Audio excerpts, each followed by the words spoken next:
September 16, 1985, the worst day in Steve Jobs' life. That was the day he got fired from Apple, the very company he founded, nurtured, and believed in. And what made it worse? He was pushed out by the very man he chose to run the company. But to understand how we got here, we need to take a step back.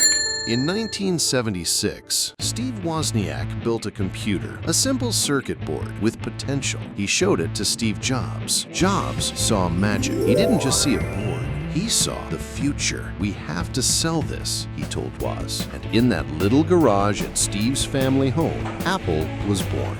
Jobs was the visionary, the pitchman, the sales genius. Wozniak was the engineer, the inventor, the technical brain behind the operation. Their first creation, the Apple I.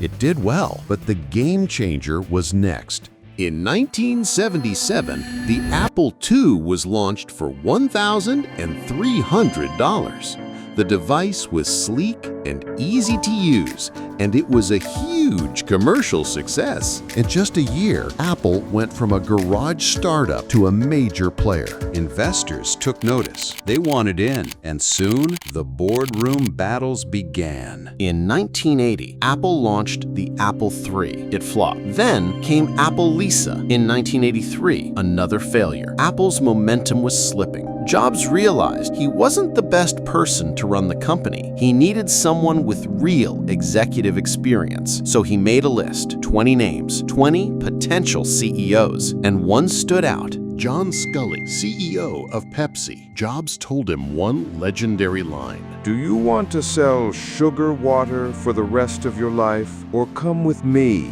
and change the world? It worked. On April 11, 1983, Sculley became the CEO of Apple. But what no one expected was that within just 2 years, these two would become bitter rivals. The company's cash cow, the Apple II, was still bringing in most of the profits. Sculley and the board wanted to double down on that. Jobs, he was all in on the Macintosh. He believed it was the future. He wanted to launch it at $2,000. Sculley and the board insisted on $2,500. The Mac failed. Tensions boiled over. Jobs started planning to remove Sculley, but Sculley found out first. He went to the board. They took a vote. And just like that, Jobs was out. On September 16, 1985, Steve Jobs left Apple. He sold nearly all his shares, worth around $140 million.